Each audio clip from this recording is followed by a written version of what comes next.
بسم اللہ الرحمن الرحیم نحمدہ ونصلی ونسلم علی رسولہ الکریم اما بعد اعوذ باللہ من الشیطان الرجیم بسم اللہ الرحمن الرحیم الصلاة والسلام علیک سیدی یا رسول اللہ وعلی آلک واصحابک سیدی یا حبیب اللہ۔ تمام حاضرین اور تمام ناظرین کو السلام علیکم ورحمۃ اللہ وبرکاتہ۔ الحمدللہ آج ہم نے درس قرآن کی روشنی میں جس موضوع کے حوالے سے گفتگو کرنی ہے وہ شان غوث اعظم رضی اللہ تعالی عنہ ہے، اور قرآن پاک سے یہ ثابت کرنا ہے کہ اللہ کے جو پیارے ہیں ان کی کیا شان ہے اور وہ کون ہوتے ہیں۔ اس حوالے سے آج ہم نے گفتگو کرنی ہے۔ بسم اللہ الرحمن الرحیم۔ اللہ رب العالمین نے سورہ سجدہ کی آیات میں اپنے پیاروں کی شان بیان کرتے ہوئے ارشاد فرمایا تتجافی جنوبہم عن المضاجع۔ اللہ پاک نے فرمایا کہ اللہ کے پیارے وہ ہوتے ہیں جن کے پہلو بستروں سے الگ رہتے ہیں۔ یعنی یہ نہیں ہے کہ وہ غافل ہو کے ساری رات سوتے رہیں، نہیں، بشری تقاضوں اور ضروریات کے مطابق وہ نیند بھی کرتے ہیں، لیکن زیادہ وقت ان کا جو ہے وہ اللہ کی عبادت میں گزرتا ہے۔ کبھی نماز تہجد پڑھتے ہیں، کبھی نماز نوافل پڑھتے ہیں، کبھی صلاۃ اللیل پڑھتے ہیں۔ تو اللہ پاک نے فرمایا تتجافی جنوبہم عن المضاجع کہ جدا رہتے ہیں ان کے پہلو بستروں سے، یدعون ربہم خوفا وطمعا، اور وہ عبادت کرتے ہیں اپنے رب کی خوف میں بھی اور طمع میں بھی۔ اللہ رب العالمین ہمارا خالق ہے، ہمارا مالک ہے، وہ مالک یوم جزا بھی ہے، تو لہٰذا اللہ کے پیاروں کا طریقہ یہ ہے کہ وہ اپنے رب کی عبادت کرتے ہیں، خوف کی وجہ سے بھی اور طمع کی وجہ سے بھی۔ تو یاد رکھیں جو شخص رات کو جاگ کر نمازیں پڑھتا ہے، نوافل پڑھتا ہے، خاص طور پہ تہجد پڑھتا ہے، اس کی بڑی شان ہے، اس کا بڑا مقام ہے۔ نماز تہجد جو ہے فرض نمازوں کے بعد سب سے افضل ترین نماز ہے۔ حدیث پاک میں آتا ہے آقا علیہ السلام نے ارشاد فرمایا کہ جو شخص باقاعدگی کے ساتھ تہجد پڑھتا ہو، قیامت کے دن اعلان کیا جائے گا کہ وہ کون ہیں جن کے پہلو بستروں سے جدا رہتے تھے، وہ ایک طرف ہو جائیں۔ تو تہجد گزار سب ایک طرف ہو جائیں گے تو اللہ پاک ان سب کو بغیر حساب کے جنت میں داخلہ عطا فرما دے گا، بغیر حساب کے اللہ پاک ان کو جنت میں بھیج دے گا۔ تو یاد رکھیں اللہ کے جو پیارے ہوتے ہیں ان کی راتیں تہجد میں گزرتی ہیں، ان کے دن بھی اللہ کی یاد میں گزرتے ہیں، ان کی راتیں بھی اللہ کی یاد میں گزرتی ہیں۔ تو اللہ پاک نے فرمایا کہ میرے پیارے وہ ہیں کہ جدا رہتے ہیں جن کے پہلو بستروں سے، اور وہ اپنے رب کی عبادت کرتے ہیں خوف اور طمع میں۔ اس آیت کو اگر ہم دیکھتے ہیں اور حضور غوث اعظم رضی اللہ تعالی عنہ کی شان کو ہم دیکھتے ہیں تو عقل حیران ہو جاتی ہے کہ اللہ کے پیارے شیخ عبد القادر جیلانی رضی اللہ تعالی عنہ کتنے عبادت گزار تھے۔ حضور غوث اعظم رضی اللہ تعالی عنہ نے علم حاصل کرنے کے بعد زندگی کا ایک بڑا حصہ عبادات، مجاہدات اور ریاضات میں گزارا ہے۔ آپ راتوں کو عبادت کرتے تھے، دن کو روزہ رکھتے تھے، مجاہدات میں آپ نے گزارا۔ یہاں یہ بات میں عرض کرتا چلوں، ولایت دو قسم کی ہوتی ہے، ولایت وہبی اور ولایت قصبی۔ ولایت وہبی کا مطلب یہ ہے کہ اللہ پاک اپنے کرم اور فضل سے کسی کو اپنا ولی بنا لے۔ ولایت قصبی کا مطلب ہے کہ کوئی شخص عبادات کر کے، ریاضات و مجاہدات کر کے اللہ کا پیارا بن جائے۔ حضور غوث اعظم رضی اللہ تعالی عنہ کی خصوصیت یہ ہے کہ آپ کو ولایت کے دونوں درجے حاصل ہیں۔ نمبر ایک یہ ہے کہ آپ پیدائشی ولی ہیں، مادرزاد ولی ہیں۔ جب آپ پیدا ہوئے تو علماء نے لکھا کہ رمضان شریف کا مہینہ جب آتا تھا تو آپ دن کو دودھ نوش نہیں کرتے تھے۔ اللہ کی جو یہ بندے ہیں یہ کیسے عجیب بندے ہیں، بچپن ہے لیکن اس حال میں بھی والدہ کا دودھ رمضان کے دنوں میں نوش نہیں فرما رہے۔ تو آپ مادرزاد ولی تھے، پیدائشی ولی تھے، ولایت وہبی کے اعلیٰ ترین مرتبے پہ فائز تھے۔ اور اس کے ساتھ ساتھ ولایت قصبی پر بھی اللہ تعالیٰ نے آپ کو فیضیاب فرمایا کہ آپ نے عبادات کی، ریاضات کی، مجاہدات کی، اللہ کی عبادت کی، اور پھر اللہ کے پیارے شیخ عبد القادر جیلانی غوث العظم کے رتبے پہ فائز ہوئے۔ حضور غوث اعظم رضی اللہ تعالی عنہ کی عبادات کا اندازہ آپ اس بات سے لگا سکتے ہیں کہ حضور غوث اعظم کا ایک لقب ہے محی الدین، یعنی دین کو زندہ کرنے والے، دین کا احیاء کرنے والے۔ دین کی حدود جب مٹ رہی تھی، دین کی صورت لوگ بگاڑنے کی کوشش کر رہے تھے، تو ایسے عالم میں حضور غوث اعظم رضی اللہ تعالی عنہ نے احیاء دین کا فریضہ سر انجام دیا۔ آپ نے دین کو زندہ کیا، محی الدین۔ اب دیکھیں جو دین کا احیاء کر رہا ہے تو کیسے کرے گا؟ اپنی تبلیغ کے ذریعے، اپنی تدریس کے ذریعے، اپنی تقاریر کے ذریعے، اور مدرسے میں جو ہے ہزاروں لوگوں کو آپ نے علم دین پڑھا کے دین کا احیاء فرمایا۔ روزانہ واعظ و نصیحت کرتے 70 ہزار سے زیادہ، اور بعض علماء نے لاکھوں کی تعداد میں لکھا ہے کہ لوگ آتے تھے اور آپ کے بیان سن کے، آپ کا واعظ سن کے فیض یاب ہوتے تھے۔ ہزاروں لوگ آپ کا واعظ سن کے توبہ کرتے تھے اور وہ سیدھے راستے پر آتے تھے۔ اتنی زیادہ مصروفیات کے باوجود جو عبادات کا معاملہ تھا اس میں آپ نے کوئی کمی نہیں کی ہے۔ آپ کی عبادات کتنی تھی اس کا اندازہ اس بات سے لگا سکتے ہیں کہ آپ نے 40 سال عشاء کے وضو سے فجر کی نماز ادا کی۔ 40 سال مسلسل عشاء کے وضو سے فجر کی نماز ادا کی ہے، یعنی عشاء کے بعد سوئے ہی نہیں ہیں۔ جب سوئے نہیں ہیں تو وضو کیسے ٹوٹے گا؟ تو عشاء کی نماز پڑھ کے عبادات میں مشغول رہے ہیں، یہاں تک کہ فجر تک اسی وضو کو برقرار رکھا اور اسی وضو میں آپ نے فجر کی نماز ادا کی ہے۔ اس سے آپ کی عبادات کا جو معمول ہے اس کا اندازہ لگا سکتے ہیں۔ 15 سال ایسے گزرے ہیں حضور غوث اعظم کے کہ آپ نے مسلسل ہر رات قرآن پاک کا ختم فرمایا ہے۔ 15 سال مسلسل روزانہ رات کو قرآن پاک کا ختم فرماتے تھے۔ تو آپ کی عبادات کا یہ معمول تھا، آپ کی عبادات کا یہ طریقہ کار تھا۔ حضور غوث اعظم رضی اللہ تعالیٰ عنہ اللہ کے ولی ہیں۔ آج ہم یہ سمجھتے ہیں کہ شاید ولایت کا راستہ الگ ہے اور علم دین کا راستہ الگ ہے۔ ایسا نہیں ہے۔ حضور غوث اعظم بہترین عالم، بہترین محدث، بہترین مفسر، بہترین مدرس ہونے کے ساتھ ساتھ اللہ کے وہ ایسے ولی ہیں کہ ان کا جو قدم ہے اولیاء اللہ کی گردن پر ہے۔ ان کا جو قدم ہے وہ اللہ کے ولیوں کی گردن پر ہے۔ ولایت کے بھی اعلیٰ ترین مرتبے پہ فائز ہیں اور درس و تدریس کے بھی اعلیٰ ترین مرتبے پہ فائز ہیں۔ امت کے بڑے بڑے لوگ جنہوں نے امت کو جو ہے اپنے کارناموں کے ذریعے ترقی کی راہ پر جو ہے گامزن کیا، امت کی خدمت کی، صلاح الدین ایوبی جیسے لوگ، یہ وہ لوگ تھے جنہوں نے جو ہے حضور سید عالم صلی اللہ علیہ وسلم کے دین کی سربلندی کے لیے اور آپ کی امت کے امن اور سکون کے لیے بڑے بڑے کارنامے سر انجام دیے ہیں، اور یہ سارے حضور غوث اعظم رضی اللہ تعالیٰ عنہ کے مدرسہ کے فیض یاب تھے، انہی کے مدرسے سے پڑھے ہوئے تھے۔ تو لہٰذا تمام ناظرین جو ہے اس بات پر توجہ کریں۔ یہ آج کل جو ہے خواہ کا جو ہے پروپیگنڈا ہے کہ دین کا راستہ الگ ہے، علماء کا راستہ الگ ہے، ولیوں کا راستہ الگ ہے۔ ایسا نہیں ہے۔ حضور غوث اعظم سے بڑا کوئی ولی نہیں ہو سکتا، اور حضور غوث اعظم سے بڑا کوئی عالم بھی نہیں ہو سکتا، اور حضور غوث اعظم سے بڑا کوئی عبادت گزار بھی نہیں ہو سکتا ہے۔ حضور غوث اعظم نے اللہ رب العالمین کی ایسی عبادت کی ہے کہ تاریخ ایسی مثال پیش کرنے سے قاصر ہے کہ اللہ کے نبیوں کے بعد جو ہے صحابہ کرام کے بعد جو ہے امت کے باقی جو افراد ہیں حضور غوث اعظم رضی اللہ تعالیٰ عنہ عبادات کے لحاظ سے ان میں نمایاں نظر آتے ہیں۔ دیکھیں آج ہماری یہ خواہش ہے، آج ہم یہ چاہتے ہیں کہ ہم اللہ کے پیارے بنیں، آج ہم چاہتے ہیں کہ ہمارے رزق میں برکت ہو، آج ہم چاہتے ہیں کہ ہماری زندگی میں امن سلامتی اور سکون ہو۔ تو یاد رکھیں یہ ساری چیزیں اللہ کی عبادت میں ہیں، اللہ کی یاد میں ہیں۔ جو اللہ کی یاد سے غافل ہے اور وہ کہے کہ میں پرسکون رہوں، ایسا نہیں ہو سکتا ہے۔ جو نماز 5 گانا ادا نہ کرے اور وہ کہے کہ میری روزی میں اور میری عمر میں برکت ہو، ایسا نہیں ہو سکتا۔ اللہ پاک نے قرآن پاک میں ارشاد فرمایا الا بذکر اللہ تطمئن القلوب، فرمایا خبردار ہو جاؤ، دلوں کا جو اطمینان ہے وہ اللہ کے ذکر میں ہے، اللہ کی یاد میں ہے۔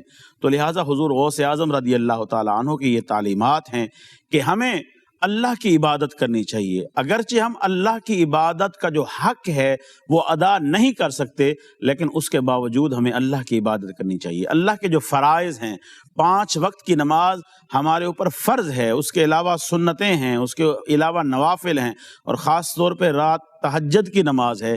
تو یہ نمازیں جو ہے ہمیں اہتمام کے ساتھ ادا کرنی چاہیے، تاکہ اللہ پاک کا فضل، اللہ پاک کا کرم ہم سب کے شامل حال رہے۔ حضور غوث اعظم رضی اللہ تعالیٰ عنہ سے ہماری محبت ہے، حضور غوث اعظم ہماری عقیدتوں کا مرکز ہیں، تو حضور غوث اعظم رضی اللہ تعالیٰ عنہ کی یہ تعلیمات ہیں کہ ان کی جو محبت ہے اس کا یہ تقاضا ہے کہ ہمیں اللہ کی عبادت کرنی چاہیے۔ حضور غوث اعظم کا نام ہے عبد القادر، یعنی اللہ کے بندے۔ اللہ کے بندے وہ ایسے بندے ہیں کہ اللہ کو جن کی عبادات پہ فخر ہے، اللہ رب العالمین نے جن کو یہ مقام عطا فرمایا ہے۔ اللہ رب العالمین نے قرآن پاک کے 16ویں پارے میں ارشاد فرمایا، من اعرض عن ذکری فإن له معیشۃ ضنکا ونحشرہ یوم القیامۃ اعمی۔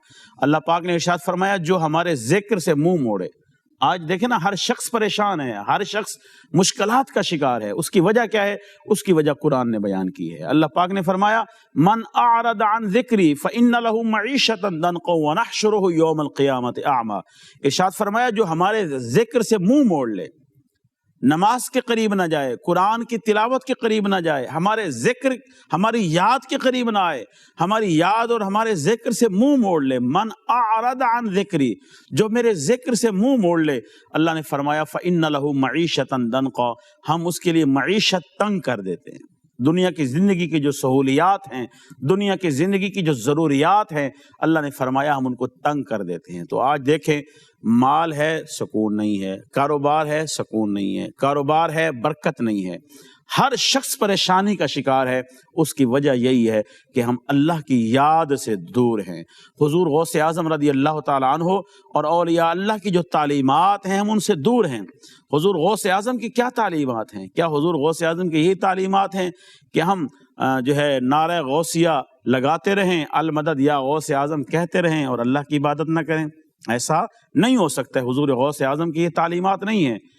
علماء نے لکھا کہ حضور غوث اعظم رضی اللہ تعالیٰ عنہ ایک دفعہ راستے میں چل رہے تھے تو اچانک ایک بادل ان پر سائبان ہوا، سایہ کیا، اور بادل سے آواز آئی کہ اے عبد القادر، آپ نے ہماری عبادت کا حق ادا کر دیا ہے، اب آپ پر کچھ لازم نہیں ہے، آپ پر سب فرض معاف ہیں، ساری چیزیں معاف ہیں۔ اب کوئی ہم جیسا ہوتا تو وہ تو خوش ہو جاتا کہ دیکھو میری عبادت قبول ہو گئی، میں پہنچا ہوا ہو گیا، لیکن وہ حضور غوث اعظم تھے۔ آپ نے پڑھا لا حول ولا قوت الا باللہ العلی العظیم، اے شیطان، اے مردود، تو مجھے گمراہ کرنا چاہتا ہے؟ اللہ کی عبادت کا کوئی حق ادا کر سکتا ہے؟ آپ نے لا حول ولا قوت الا باللہ العلی العظیم پڑھا تو شیطان جو ہے وہ بھاگنے لگا۔ بھاگتے ہوئے اس نے کہا کہ اے عبد القادر، آج آپ کو آپ کے علم نے بچا لیا، آج آپ کو آپ کے علم نے بچا لیا۔ اب کوئی ہم جیسا ہوتا تو وہ خوش ہوتا، ماشاءاللہ میں عالم و فاضل ہوں۔ حضور غوث اعظم رضی اللہ تعالیٰ عنہ نے فرمایا، اے مردود، دوبارہ گمراہ کر رہا ہے مجھے میرے علم نے نہیں، میرے رب کے فضل نے بچایا، میرے اللہ کے فضل نے مجھے بچایا ہے، علم نے نہیں بچایا۔ تو یاد رکھیں، اللہ کی عبادت کا جو حق ہے وہ کوئی ادا نہیں کر سکتا۔ کوئی کتنا بڑا مسلمان ہے، کتنا بڑا مصروف ہے، نمازیں کسی پر معاف نہیں ہیں۔ جب تک سر کو ہلنے کی طاقت موجود ہے، نماز معاف نہیں ہے۔ کوئی مریض ہے، کوئی مسافر ہے، کوئی ڈیوٹی پہ ہے، کوئی حالات امن میں ہے، کوئی حالات جنگ میں ہے، جس حال میں بھی کوئی ہے، نماز معاف نہیں ہے۔ تو یاد رکھیں، حضور غوث اعظم رضی اللہ تعالی عنہ، آپ کی تعلیمات کا جو بنیادی نقطہ ہے وہ یہی ہے کہ اللہ کی عبادت کی جائے، اللہ کی عبادت کی جائے، اللہ کی فرما برداری کی جائے۔ تو ابھی ہم بریک پہ جا رہے ہیں، انشاءاللہ بریک کے بعد آئیں گے تو دوبارہ اسی موضوع کو آگے بڑھائیں گے۔ ملتے ہیں بریک کے بعد۔ بسم اللہ الرحمن الرحیم۔ بریک کے بعد آپ سب کو دوبارہ خوش آمدید کہتے ہیں۔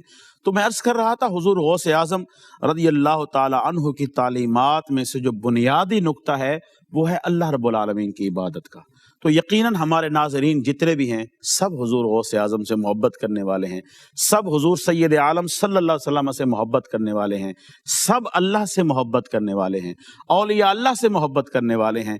تو محبت کا تقاضا یہ ہے کہ رب العالمین کی عبادت کی جائے۔ تو اللہ پاک نے اپنے پیاروں کی یہ خوبی بیان فرمائی، تتجافی جنوبہم عن المضاجع، کہ ان کے پہلو بستروں سے الگ رہتے ہیں، وہ غفلت کی نیند نہیں سوتے ہیں۔ یہ نہیں کہ سونا نہیں ہے، نہیں، سونا ہے، جو آپ کے جسم کی ضرورت ہے، جو انسانی ضروریات ہیں اس کے مطابق سوئیں، اور اس کے بعد پھر جو ہے اپنی روحانی ضروریات پوری کرتے ہوئے جب سب لوگ سو رہے ہوں تہجد کے لیے کھڑے ہو جائیں۔ یقیناً یہ وہ وقت ہے جو دعاؤں کی قبولیت کا وقت ہے، اور یہ وہ وقت ہے کہ ہر رات اللہ کی رحمت آوازیں دیتی ہے کہ کون ہے جو مجھ سے بخشش مانگے میں اسے بخش دوں، کون ہے جو مجھ سے رزق مانگے میں اسے رزق عطا فرماؤں، کون ہے جو مجھ سے اولاد مانگے میں اسے اولاد عطا فرماؤں۔ اللہ کی رحمت اس وقت پکار رہی ہے، آوازیں دے رہی ہے۔ کتنا بد نصیب ہے وہ شخص جو غفلت کی نیند سویا ہوا ہے۔ حضور غوث اعظم رضی اللہ تعالی عنہ اللہ کے عبادت گزار بندے تھے، اور اللہ پاک نے اپنے پیارے بندوں کی ایک اور خوبی بیان فرمائی، ارشاد فرمایا وَمِمَّا رَزَقْنَاهُمْ يُنْفِقُونَ، اور ہم نے انہیں جو رزق دیا ہے وہ اس پر خرچ کرتے۔ یاد رکھیں اللہ کا جو پیارا ہوتا ہے وہ طبعاً سخی ہوتا ہے، وہ سخاوت کرنے والا ہوتا ہے۔ سخاوت کرنے والا سخی وہ ہوتا ہے جو ضرورت کے مطابق اپنے اوپر خرچ کرے، ضرورت کے مطابق اپنے گھر والوں پر، بیوی بچوں پر، ماں باپ پر خرچ کرے، اور ضرورت کے مطابق اللہ کے راستے میں بھی خرچ کرے۔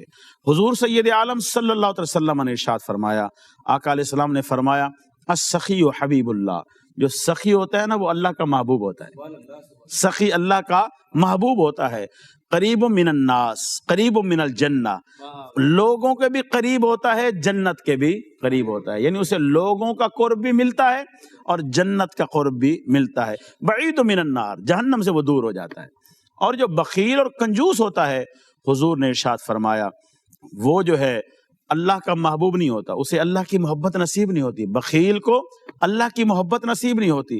بعید من الناس، وہ لوگوں سے بھی دور ہوتا ہے، لوگوں کے دلوں میں اس کی کوئی اہمیت، کوئی فضیلت نہیں ہوتی ہے، اور وہ جنت سے بھی دور ہوتا ہے، لوگوں سے بھی دور، جنت سے بھی دور۔ قریب من النار، وہ جہنم کے قریب ہوتا ہے۔ تو یاد رکھیں سخی انسان اللہ کو پسند ہے، بخیل اور کنجوس اللہ کو پسند نہیں ہے۔ حضور غوث اعظم رضی اللہ تعالی عنہ کو اللہ نے جو خوبیاں عطا فرمائی، ان خوبیوں میں سے ایک خوبی یہ بھی تھی کہ حضور غوث اعظم طبیعت کے لحاظ سے بڑے سخی تھے۔ ایسے سخی تھے کہ زمانہ ان کی سخاوت کی مثال دیتا ہے۔ ایسے سخی ہیں کہ ایک چور چوری کرنے کی غرض سے آیا، موقع نہیں ملا تو چھپ گیا کہ جب موقع ملے گا تو تب چوری کروں گا۔ تو کوئی آیا، اس نے کہا جی فلاں علاقے کا ابدال جو ہے وہ فوت ہو گیا ہے، فوری طور پہ ایک ابدال کی ضرورت ہے۔ فرمایا ان چٹائیوں کے پیچھے ایک چور چھپا ہوا ہے، وہ لے جاؤ، وہ ابدال ہے۔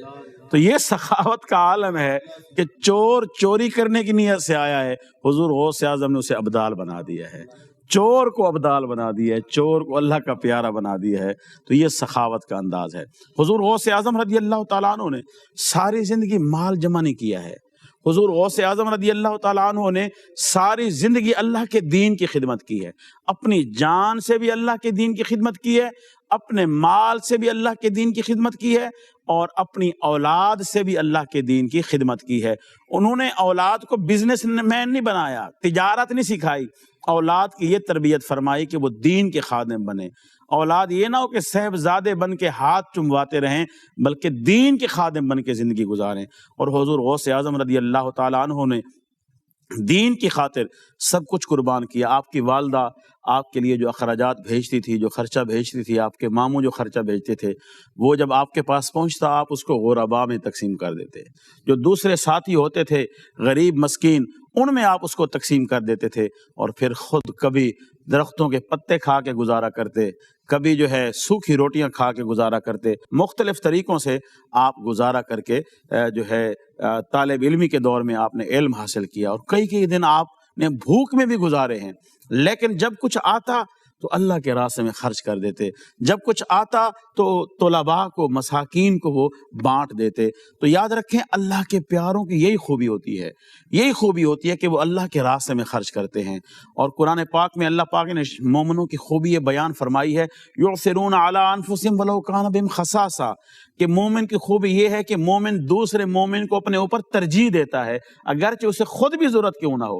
یعنی آج کا جو دور ہے نا، آج کے دور میں آپ یہ سمجھ لیں کہ خود غرضی کا دور ہے۔ ہر شخص اپنے بارے میں سوچ رہا ہے، ہر شخص یہ سوچ رہا ہے بس میرا فائدہ ہو جائے، میرے بیوی بچے اور میں سکون میں رہوں، باقی ساتھ والے کا سکون اور امن خراب ہوتا ہے تو ہوتا رہے۔ ہر بندہ اپنے بارے میں سوچ رہا ہے۔ لیکن اللہ کے جو پیارے تھے حضور غوث اعظم، وہ اللہ کی مخلوق کے بارے میں سوچتے تھے، اللہ کی مخلوق کی خیر خواہی کرتے تھے۔ یاد رکھیں عظیم وہ نہیں ہے جو صرف اپنے بارے میں سوچے، بلکہ عظیم وہ ہے جو اللہ کی مخلوق کے بارے میں سوچے، جو حضور کی امت کی خیر خواہی کرے۔ یاد رکھیں حدیث پاک میں آتا ہے، آقا علیہ السلام نے ارشاد فرمایا کہ اللہ پاک فرماتا ہے کہ میں اپنے بندے کے ساتھ وہی معاملہ کرتا رہتا ہوں جو وہ میرے بندوں کے ساتھ کرتا ہے۔ اگر اللہ کی مخلوق کے ساتھ کوئی نرمی کرتا ہے تو اللہ اس کے ساتھ نرمی فرمائے گا، اگر کوئی اللہ کی مخلوق کے ساتھ سختی کرتا ہے تو پھر اللہ اس کے ساتھ سختی فرمائے گا، اگر کوئی اللہ کے مخلوق کی پردہ پوشی کرتا ہے تو قیامت کے دن اللہ بھی اس کی پردہ پوشی فرمائے گا۔ تو یاد رکھیں حضور غوث اعظم رضی اللہ تعالی عنہ اولیاء اللہ کے سردار ہیں۔ آپ کی خوبیوں میں سے ایک خوبی یہ بھی ہے کہ آپ سخی تھے، طبیعت میں آپ کی سخاوت تھی، اور اللہ پاک نے قرآن پاک میں جو سخاوت کرنے والے ہیں ان کے بارے میں کیا ارشاد فرمایا؟ قادر مطلق نے ارشاد فرمایا من ذا الذی یقرض اللہ قرضا حسنا، فرمایا کون ہے جو اللہ کو قرض حسنا دے، یعنی جو اللہ کے راستے میں خرچ کرتا ہے، اللہ پاک نے اس کو قرض حسنا سے تعبیر کیا ہے کہ کون ہے جو اللہ کو قرض حسنا دے، مولا تو اس کے بدلے میں کیا دے گا؟ فرمایا فَيُضَاعِفَ لَهُ أَضْعَافًا كَثِيرًا، اللہ فرماتا ہے کہ میں اسے دگنا دگنا بہت زیادہ دگنا عطا فرماؤں گا، بہت زیادہ دگنا۔ یہاں آ کر قرآن پاک کی اس آیت میں آ کے کمپیوٹر فیل ہو جاتا ہے، بڑے کیلکولیٹر فیل ہو جاتے ہیں کہ اللہ نے کیا فرمایا ہے کہ اللہ اسے دگنا دگنا بہت زیادہ دگنا دے گا۔ کتنا دے گا کوئی حساب نہیں ہے، اللہ بے حساب دے گا۔ تو یاد رکھیں سخاوت کرنا، اللہ کے راستے میں خرچ کرنا، یہ اللہ کے پیاروں کی علامت ہے۔ سورہ بقرہ کی جو ابتدائی آیات ہیں اللہ پاک نے فرمایا ذالک الکتاب لا ریب فیہ، یہ وہ کتاب ہے کہ جس میں شک کی گنجائش نہیں ہے۔ مولا یہ کتاب کرتی کیا ہے؟ فرمایا ھدی للمتقین، یہ کتاب پرہیزگاروں کے لیے ہدایت ہے۔ یا اللہ پرہیزگار کون ہے؟ پرہیزگاروں کی نشانیاں کیا ہیں؟ اللہ نے فرمایا پرہیزگاروں کی نشانیاں یہ ہیں الذین یؤمنون بالغیب ویقیمون الصلاۃ ومما رزقناہم ینفقون، پرہیزگار وہ ہیں جو غیب پر ایمان رکھتے ہیں، نماز قائم کرتے ہیں اور ہمارے دیے ہوئے رزق سے خرچ کرتے ہیں۔ تو یاد رکھیں جو مال کا لالچی ہے، مال کا حریص ہے، مال جمع کرنے کا جس کو شوق ہے، وہ اللہ کا ولی نہیں ہو سکتا۔ اللہ کا ولی وہی ہوتا ہے جو اللہ کی مخلوق میں بانٹے، ایک طرف سے لے اور دوسری طرف بانٹ دے، ایک طرف سے لے اور دوسری طرف بانٹ دے، وہ اللہ کا ولی ہوتا ہے۔ تو حضور غوث اعظم رضی اللہ تعالی عنہ، آپ کی سخاوت ضرب المثل تھی۔ آپ ایسے سخی تھے کہ آپ کے زمانے میں نا ایک شخص تھا جو میراثی تھا، بینسری بجاتا تھا، میراثی تھا۔ آپ نے کئی دفعہ اس کو سمجھانے کی کوشش کی، وہ سمجھنے کی بجائے الٹا آپ کے خلاف ہو گیا، آپ کے خلاف باتیں کرنے لگ گیا۔ اس نے آپ کے خلاف خواہ کا ایک محاذ بنا لیا۔ تو آپ کو پتہ ہے بینسری جب انسان بوڑھا ہو جاتا ہے، سانس کمزور ہو جاتا ہے، تو وہ بینسری اس کی ختم ہو جاتی ہے، وہ پھر بینسری میں جو درد ہوتا ہے وہ نہیں رہتا۔ تو جب تک اس کا سانس تھا لوگ آتے بینسری سنتے اور اس کی خدمت کرتے، درہم و دینار اس کو دیتے۔ جب وہ بوڑھا ہو گیا تو لوگ آنا بند ہو گئے، بینسری سننے والے دور ہو گئے۔ گھر والوں نے بھی جب دیکھا کہ اب یہ گھر والوں پر بوجھ ہو گیا تو انہوں نے گھر سے بھی نکال دیا۔ اب وہ قبرستان میں بے یار و مددگار پڑا ہوا ہے۔ حضور غوث اعظم رضی اللہ تعالی عنہ کا وہاں سے گزر ہوا، آپ نے دیکھا کہ اس کے جسم پہ کپڑے بھی برائے نام ہیں، یہ جو ہے بے یار و مددگار قبرستان کے ایک درخت میں کے نیچے پڑا ہوا ہے، بھوکا بھی یقیناً ہے۔ تو آپ مدرسے میں گئے، ایک طالب علم کو بلایا، اس کو اچھے والا کھانا دیا، لباس دیا اور کچھ درہم اور دنانیر دیے کہ جاؤ فلاں قبرستان میں فلاں جگہ پہ ایک شخص بیٹھا ہے، اس کو دے کے آؤ، لیکن خبردار اسے یہ نہیں بتانا کہ کس نے بھیجا ہے۔ اب وہ کیا کرتا رہا؟ ساری زندگی مخالفت کرتا رہا، ساری زندگی آپ کے خلاف محاذ بناتا رہا۔ آپ نے کیا کیا؟ جب وہ کمزور ہو گیا، غریب ہو گیا، بے سہارا ہو گیا، تو آپ نے اس کو سہارا دیا، اور جس کو بھیجا اس کو کہا خبردار میرا نام نہیں بتانا۔ اب وہ طالب علم گیا، اس کو کپڑے بھی دیے، کھانا بھی دیا، درہم اور دنانیر بھی دیے۔ واپس آنے لگا تو اس نے کہا کہ بتاؤ تو صحیح بھیجا کس نے ہے؟ تو اس طالب علم نے کہا کہ مجھے دینے کا حکم ہے، بتانے کا حکم نہیں ہے، لہٰذا میں بتا نہیں سکتا کہ کس نے بھیجا ہے۔ اس کی آنکھوں میں آنسو آ گئے۔ اس نے کہا کہ میں میراثی تھا، بغداد کے ہر شخص کو جانتا ہوں، ہر گھر کو جانتا ہوں، ایسی حالت میں میری کون مدد کر سکتا ہے؟ مجھے پتہ ہے حضور غوث اعظم کے علاوہ کوئی اور ہو ہی نہیں سکتا ہے۔ اب وہ طالب علم آگے، وہ شخص آپ کے اس طالب علم کے پیچھے چلتے چلتے وہ جو ہے حضور غوث اعظم کے مدرسے میں پہنچا، آ کر قدموں میں گرا، حضور معاف کر دیں۔ حضور غوث اعظم نے سینے سے لگایا، فرمایا ہم تو کبھی آپ پہ ناراض تھے ہی نہیں، دیکھیں نا ناراض بھی نہیں ہوئے، فرمایا ہم تو آپ سے ناراض تھے ہی نہیں۔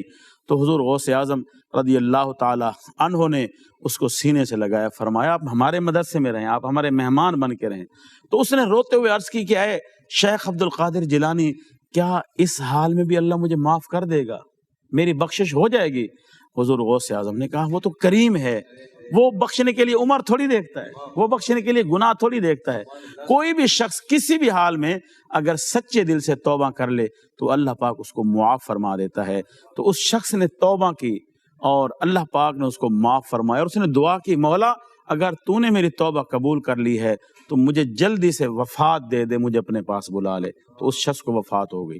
تو حضور غوث اعظم رضی اللہ تعالیٰ عنہ کا انداز دیکھیں کہ وہ ساری زندگی آپ کے بارے میں نازیبا باتیں کرتا رہا، لیکن جب اس کو ضرورت ہوئی تو بھرپور انداز میں آپ نے مدد بھی کی اور اس کی حوصلہ افزائی بھی کی، اور ایک میراثی کو اللہ کا ولی بنا دیا۔ تو یاد رکھیں اللہ کے جو پیارے ہیں وہ اللہ کے ان صفات سے موصوف ہوتے ہیں کہ جن صفات میں ایک صفت یہ بھی ہے کہ اللہ سخی ہے، اللہ بخشنے والا ہے۔ تو اللہ کے جو پیارے ہوتے ہیں وہ بھی سخی ہوتے ہیں۔ اگر ہم بھی اللہ کے پیارے بننا چاہتے ہیں تو ہمیں سخاوت کو اپنانا چاہیے۔ ملتے ہیں بریک کے بعد۔ بسم اللہ الرحمن الرحیم۔ بریک کے بعد آپ سب کو دوبارہ خوش آمدید کہتے ہیں۔ تو میں عرض کر رہا تھا کہ اللہ کے پیارے طبیعت کے لحاظ سے سخی ہوتے ہیں، وہ مال جمع نہیں کرتے بلکہ مال اللہ کے راستے میں خرچ کرتے ہیں۔ تو مالاں والے سخی نہیں ہوندے، سخیاں والے مال نہیں ہوندا، اتھے اتھے دوویں جہانے سخی کنگال نہیں ہوندا۔ تو جو سخی ہوتا ہے وہ کنگال نہیں ہوتا، وہ کبھی غریب نہیں ہوتا، اللہ کے راستے میں خرچ کرتا رہتا ہے تو اللہ اسے اور عطا فرماتا ہے۔ تو حضور غوث اعظم رضی اللہ تعالی عنہ کو اللہ نے جو خوبیاں عطا فرمائیں، ان خوبیوں میں سے ایک خوبی یہ بھی تھی کہ آپ طبیعت کے لحاظ سے بڑے سخی تھے، آنے والوں کو نوازتے تھے، کسی کو خالی نہیں بھیجتے تھے۔ اور اب اللہ پاک نے نتیجہ بیان کیا، یعنی وہ لوگ جن کے پہلو بستروں سے الگ رہتے ہیں، جو اللہ کی عبادت کرتے رہتے ہیں، جو اللہ کے راستے میں خرچ کرتے رہتے ہیں، مولا ان کو ملے گا کیا؟ اللہ پاک نے ارشاد فرمایا فَلَا تَعْلَمُ نَفْسٌ مَّا أُخْفِيَ لَهُمْ، فرمایا کوئی نفس یہ نہیں جانتا کہ ہم نے اس کے لیے کیا چھپا رکھا ہے۔ اللہ فرماتا ہے کوئی نفس یہ نہیں جانتا کہ ہم نے اس کے لیے کیا چھپا رکھا ہے۔ من قرۃ اعین، فرمایا ہم نے اس کے لیے وہ چھپا رکھا ہے جو اس کی آنکھوں کی ٹھنڈک ہے۔ ہر انسان کی کیا خواہش ہوتی ہے؟ ہر انسان کی یہ خواہش ہوتی ہے کہ اس کا ٹھکانہ اچھا ہو، اس کا کھانا اچھا ہو، اس کے آس پاس کا ماحول اچھا ہو، اور اچھی اس کو رہنے کی جگہ ملے، اور پھر یہ جگہ بھی ہمیشہ کے لیے ہو۔ تو یاد رکھیں دنیا و مافیہ تو فانی ہے، یہ تو ختم ہو جائے گا۔ تو اللہ پاک نے اپنے پیاروں کے لیے جس ٹھکانے کو تیار کر رکھا ہے وہ ٹھکانہ جنت ہے، اور جو نعمتیں تیار کر رکھی ہیں وہ نعمتیں جنت کی نعمتیں ہیں۔ جو گھر تیار کر رکھے ہیں وہ جنت کے گھر ہیں۔ جنت کی نعمتیں ایسی ہیں جو کبھی خراب نہیں ہو سکتی، جنت کی نعمتیں ایسی ہیں جو کبھی ختم نہیں ہو سکتی، جنت کی نعمتیں ایسی ہیں جو آپ سے چھینی نہیں جائیں گی۔ یاد رکھیں دنیا میں انسان کبھی بچہ ہے، پھر جوان ہوا، پھر ادھیڑ عمر میں پہنچا، پھر بوڑھا ہو گیا، کبھی بیمار، کبھی تندرست، کبھی یہ پریشانی، کبھی وہ پریشانی۔ یاد رکھیں جنت میں کوئی بیماری نہیں ہے، جنت میں کوئی بڑھاپا نہیں ہے، جنت میں جنتی صحت مند رہیں گے۔ اللہ جو ان کو عمر عطا فرمائے گا اسی عمر میں رہیں گے، اور جنت کی نعمتیں ختم نہیں ہوں گی۔ دنیا میں آپ اگر ضرورت سے زیادہ کھا لیں تو بیمار ہو سکتے ہیں، ضرورت سے کم کھائیں گے تو کمزور ہو سکتے ہیں، اور دنیا میں ہمیں ڈاکٹرز کی طرف سے ہدایات ملتی ہیں یہ کھائیں وہ نہ کھائیں، وہ کھائیں وہ نہ کھائیں، لیکن یاد رکھیں جنت کی نعمتیں ایسی نعمتیں ہیں کہ انسان کھائے گا تو وہ روحانیت میں ختم ہو جائیں گی۔ وہاں بیماری نہیں ہے، وہاں پریشانی نہیں ہے، وہاں کوئی آپ کو مسئلہ نہیں ہے۔ تو اللہ پاک نے فرمایا میرے بندو اگر میری جو شریعت ہے اس کے مطابق اگر زندگی بسر کرو، عبادت کرتے ہوئے زندگی بسر کرو، اور دین کی پیروی کرتے ہوئے زندگی بسر کرو تو تمہیں کیا ملے گا؟ فرمایا تمہیں پتہ نہیں ہے کہ ہم نے تمہارے لیے کیا چھپا رکھا ہے، ہم نے تمہارے لیے جنت کی نعمتیں چھپا رکھی ہیں۔ یاد رکھیں جب قیامت کا دن ہوگا کچھ لوگ ایسے ہوں گے جن کے دائیں ہاتھ میں نامہ اعمال ہوں گے، کچھ ایسے ہوں گے جن کے بائیں ہاتھ میں نامہ اعمال ہوں گے، کچھ ایسے ہوں گے جن کے چہرے 14ویں کے چاند کی طرح چمک رہے ہوں گے، کچھ ایسے ہوں گے جن کے چہرے سیاہ پڑے ہوئے ہوں گے۔ اللہ پاک نے فرمایا وجوہ یومئذ ناظرہ الی ربک ناظرہ، کچھ چہرے ایسے ہرے بھرے ہوئے ہوں گے، وہ اللہ کا دیدار کر رہے ہوں گے۔ وجوہ یومئذ باسرہ تظن ان یفعل بہا فاقرہ، کچھ چہرے ایسے ہوں گے جو بجھے بجھے ہوں گے، ان کو آج یقین ہو چکا ہوگا کہ آج ان پر کمر توڑ سختی کی جائے گی۔ کون سی سختی؟ کمر توڑ سختی ان پر کی جائے گی۔ تو یاد رکھیں جو اللہ کے پیارے ہوتے ہیں، اللہ پاک نے فرمایا کہ وہ جانتے نہیں ہیں کہ ہم نے ان کے لیے کیا خفیہ طور پہ تیار کر رکھا ہے۔ ہم نے ان کے لیے خفیہ طور پہ وہ چیز تیار کر رکھی ہے جو ان کی آنکھوں کی ٹھنڈک ہے، یعنی جنت ہے۔ صحابہ کرام نے پوچھا یا رسول اللہ، کم ترین جو جنت ہے، جنت میں کم سے کم درجہ کس کا ہوگا، اس کا کیا حال ہوگا؟ حضور نے ارشاد فرمایا جنت میں جو سب سے کم درجے والا ہوگا وہ جنتی ہوگا جو سب سے آخر میں جنت میں جائے گا۔ جب اس کو حکم ہوگا کہ جنت میں جاؤ، وہ عرض کرے گا مولا جنت تو ساری لوگوں نے گھیر لی ہے، ہر کسی نے اپنے اپنے حصے کی جنت گھیر لی ہے، مولا اب میں کہاں جاؤں گا؟ اللہ پاک فرمائے گا ہم نے تجھے 12 بادشاہوں کی بادشاہی کے برابر جنت عطا فرما دی۔ 12 بادشاہوں کی جو بادشاہی ہو سکتی ہے ہم نے اس کے بدلے تمہیں جنت عطا فرما دی۔ وہ بندہ جب سنے گا خوشی کے مارے جھوم کے عرض کرے گا مولا میں راضی ہوں، مولا میں راضی ہوں۔ اللہ فرمائے گا تو راضی ہے؟ جی مولا میں راضی ہوں۔ تو فرمایا ہم 7 گنا اس سے بھی زیادہ تمہیں عطا فرمائیں گے۔ تو یہ جنت کا کم سے کم درجے والا ہے، جس کی جنت اتنی بڑی ہے، تو جو اعلیٰ درجے والا ہوگا اس کی کیا حال ہوگی؟ اور حضور غوث اعظم رضی اللہ تعالی عنہ جیسی ہستیاں وہ جنت کے کس درجے میں ہوں گے؟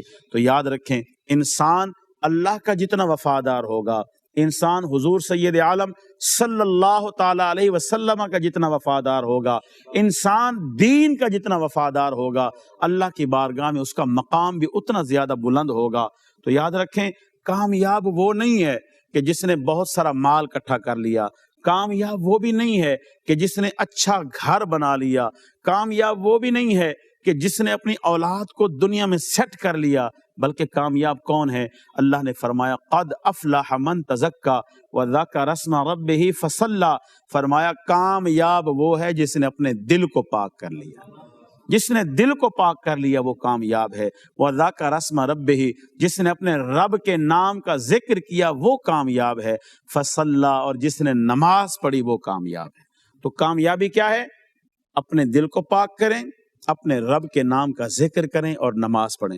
دوسرے مقام پہ اللہ پاک نے ارشاد فرمایا فالذین آمنوا بہ وعزروہ ونصروہ واتبعوا النور الذی انزل معہ، فرمایا جو لوگ ہمارے نبی پر ایمان لے آئے، جن لوگوں نے ہمارے نبی کی عزت کی، جن لوگوں نے ہمارے نبی کے دین کی مدد کی، اور جن لوگوں نے اس قرآن کی پیروی کی جو ہم نے اپنے نبی کے ساتھ بھیجا، جو یہ 4 کام کر لے، اللہ نے فرمایا اولئک هم المفلحون، وہی کامیاب ہیں۔ تو یاد رکھیں حضور غوث اعظم رضی اللہ تعالی عنہ امت کے کامیاب ترین افراد میں سے ایک ہیں، اور حضور غوث اعظم وہ ہیں جو حضور کی بارگاہ میں بھی پیارے ہیں، اللہ کی بارگاہ میں بھی پیارے ہیں، اور امت نے ان کو محی الدین کا لقب دیا ہے۔ تو یاد رکھیں اب اگر ہم حضور غوث اعظم کی بتائے ہوئے راستے پہ چلیں گے تو انشاءاللہ ہم بھی اللہ کے اور اس کے رسول کے پیارے ہو جائیں گے۔ اللہ پاک ہم سب کو عمل کی توفیق عطا فرمائے۔ ابھی جو ہمارے دوست میرے آس پاس موجود ہیں، میں آپ کو سوالات کا موقع دیتا ہوں، آپ جو سوال کرنا چاہیں سوال کیجیے۔ السلام علیکم ورحمۃ اللہ وبرکاتہ۔ وعلیکم السلام ورحمۃ اللہ وبرکاتہ۔ مفتی صاحب، ہم نے جیسا ماشاءاللہ سے حضور غوث اعظم رضی اللہ تعالیٰ عنہ کی اخلاق سیرت کے بارے میں بیان فرمایا آپ نے، جی تو غوث اعظم رضی اللہ تعالیٰ عنہ کے اخلاق کے بارے میں آپ تھوڑا ارشاد فرمائیے۔ جی ماشاءاللہ، دیکھیں حضور غوث اعظم اللہ کے محبوب کے خاندان میں سے ہیں، اور اللہ کے محبوب کے اخلاق کا کیا عالم ہے، وہ پتھر مارنے والوں کو دیتے ہیں دعا اکثر، کوئی لاؤ مثال ایسی، شرافت ہو تو ایسی ہو۔ حضور غوث اعظم رضی اللہ تعالی عنہ کے اندر بھی اسی اخلاق کی جھلک نظر آتی ہے۔ جیسے میں نے درس میں ایک واقعہ بیان کیا کہ دیکھیں وہ دشمنی کر رہا تھا، اور جب اس کو ضرورت پڑی تو حضور غوث اعظم نے اس کی مدد کی۔ اخلاق کا ایک پہلو یہ بھی ہے کہ انسان جو ہے اچھے اخلاق کا مالک ہو، جھوٹ اور دوسری چیزیں اس سے دور ہوں۔ تو بچپن کا حضور غوث اعظم کا واقعہ بڑا مشہور ہے کہ ڈاکو جب آئے تو پوچھا آپ کے پاس بھی کچھ ہے؟ آپ نے کہا میرے پاس بھی ہے۔ تو آپ نے وہ جو 40 دینار والدہ نے دیے تھے وہ ڈاکوؤں کے سامنے رکھ دیے۔ آپ کا یہ اخلاق دیکھ کر وہ سارے ڈاکو توبہ تائب ہو کر مسلمان ہوئے اور وہ اللہ کے دین کے وفادار ہوئے۔ تو حضور غوث اعظم کا اخلاق بہت بلند تھا۔ السلام علیکم ورحمۃ اللہ وبرکاتہ۔ وعلیکم السلام ورحمۃ اللہ وبرکاتہ۔ ماشاءاللہ بہت اچھا بیان کیا مفتی صاحب۔ میرا سوال یہ تھا کہ حضرت شیخ عبد القادر جیلانی رحمۃ اللہ علیہ کی دینی خدمات کے حوالے میں کچھ روشنی ڈالیں۔ بسم اللہ الرحمن الرحیم۔ حضور غوث اعظم کا ایک لقب ہے محی الدین۔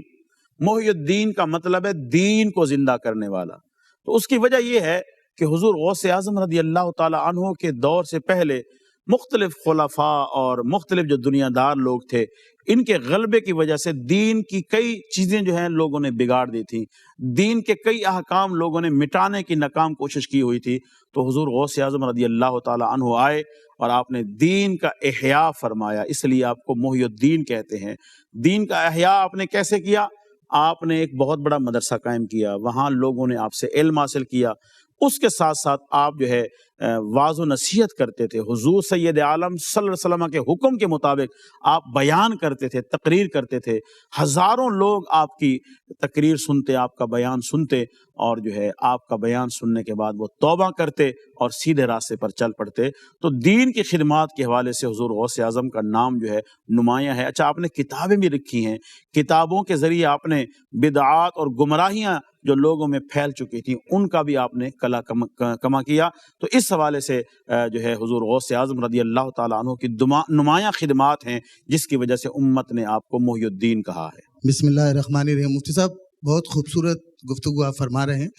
آج غوث اعظم دستگیر کے بارے میں صرف یہ پوچھنا چاہوں گا کہ بچپن میں آپ کے کیا معاملات تھے، اس بات پہ روشنی ڈالیں۔ حضور غوث اعظم رضی اللہ تعالیٰ عنہ بچپن میں ہی آپ کے والد کا انتقال ہو گیا تھا، تو آپ اپنے نانا کے پاس رہتے تھے۔ تو نانا کے پاس رہتے تھے تو آپ سے بچپن میں ہی عجیب و غریب چیزیں جو ہیں نمودار ہوتی تھیں۔ جیسے ایک واقعہ علماء نے لکھا کہ آپ کے نانا کے جانوروں میں سے ایک گائے بدکی اور بھاگی، اس کو پکڑنے کے لیے سب بھاگ رہے تھے۔ تو حضور غوث اعظم بچے تھے تو آپ بھی ساتھ بھاگ رہے تھے، باقی لوگ پیچھے رہ گئے۔ حضور غوث اعظم گائے کے قریب پہنچے تو گائے نے مڑ کے آپ کی طرف دیکھا اور آپ کو کہا کہ اے عبد القادر، کیا اللہ تعالیٰ نے آپ کو اس لیے پیدا کیا تھا؟ تو گائے کے اس کلام سے جو ہے آپ کا ذہن بدلا، آپ کی جو طبیعت تھی وہ علم کی طرف مائل ہوئی۔ تو آپ نے اپنی والدہ سے کہا کہ میں نے علم حاصل کرنا ہے۔ اسی طرح آپ کے بچپن کا ایک عجیب واقعہ یہ بھی ہے کہ آپ کے دور میں لوگ حج کے لیے جا رہے تھے، تو آپ کی تمنا ہوئی میں بھی حج کرنے جاؤں۔ تو والدہ نے کہا بھی آپ بچے ہیں، والدہ نے اجازت نہ دی۔ تو اب جب قافلے حج کے لیے جا رہے تھے تو آپ بھاگ کے ان کو دیکھنے کے لیے چھت پہ پہنچے۔ تو جب تک قافلے نظر آ رہے تھے تو آپ ان کو دیکھ رہے تھے، جب قافلہ نظروں سے اوجھل ہو گیا تو آپ کی آنکھوں میں آنسو آ گئے۔ آپ نے پھر آنکھیں کھولیں تو وہ سارے منظر غائب ہو گئے، سامنے کعبہ نظر آ رہا تھا۔ تو آپ جیلان میں رہتے ہوئے آپ نے کعبے کی زیارت کی بچپن کی۔ تو ایسے کئی واقعات ہیں حضور غوث اعظم کے بچپن کے۔ تو اللہ کے جو پیارے ہیں ان کی زندگی کا ہر پہلو نمایاں ہے۔ یہ جو ہے بچپن میں ہوں تو سب سے جدا ہیں، جوانی میں دیکھیں تو سب سے جدا ہیں، اور جو ہے آخری عمر میں دیکھیں تو سب سے جدا ہیں۔ ان کا ہر جو پہلو ہے وہ حضور کی سنت ہے، حضور کے دین کی پیروی ہے، اور حضور سید عالم صلی اللہ علیہ وسلم کے دین کی خدمات کے حوالے سے آپ نے ساری زندگی بسر کی ہے۔ تو آج کا جو پروگرام ہے، اختتام اس کا میں ان الفاظ سے کروں گا کہ دیکھیں الحمدللہ ہم اللہ کے ولیوں کو ماننے والے ہیں۔ تو اللہ کے ولیوں کی تعلیمات یہ ہیں کہ ہم اللہ کے وفادار ہوں، اللہ کے رسول کے وفادار ہوں، قرآن پاک کی تعلیم حاصل کریں، قرآن پاک کی پیروی کریں، قرآن پاک کے مطابق زندگی بسر کریں۔ اللہ پاک ہم سب کو عمل کی توفیق عطا فرمائے، ہمارا مل بیٹھنا اور گفتگو کرنا اللہ پاک قبول فرمائے۔ اللہ پاک اپنے پیاروں کے صدقے سے سب کو دنیا آخرت میں کامیابی عطا فرمائے۔ آمین ثم آمین، وما علینا الا البلاغ المبین۔